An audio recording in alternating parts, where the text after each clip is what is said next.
Мен кешегі етіні өрнектерімді екінші түсті матаға жапсырып жатырмын. Қалайсыздар, құрметті менің оқырмандарым?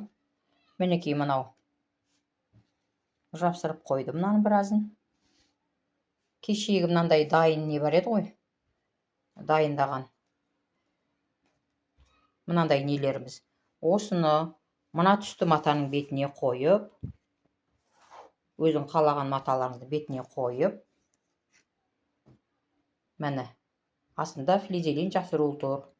Тура осылай бәрін ыстық үтікпен басып жапсырып шығамыз. Мінекей осылай жапсырылады. Түсінбеген жерлеріңіз болса сұраңыздар. Мен тағы да жауап беремін.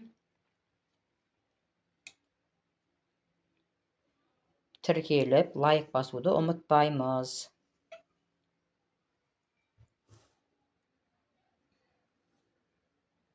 Әбден қыздырып үтікті басып қойып барып, астындағы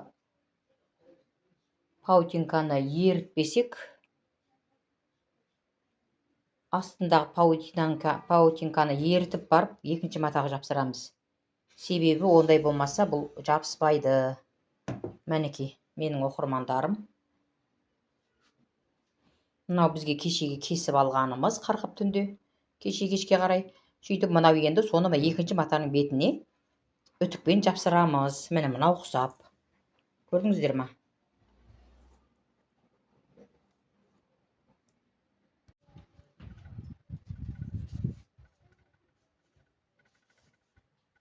Мен енді сіздерге осы етіні өрнектің қалай тігілуін көрсетейін.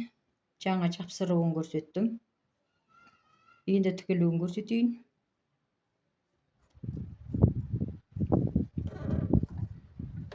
Мына кеше машинканың сыға, нөмірлерін қалай қоятын бәрін көрсеткенмін. Енді мұқият мынаған назар аударыңыздар.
Артық жіптарын алып тастаймыз.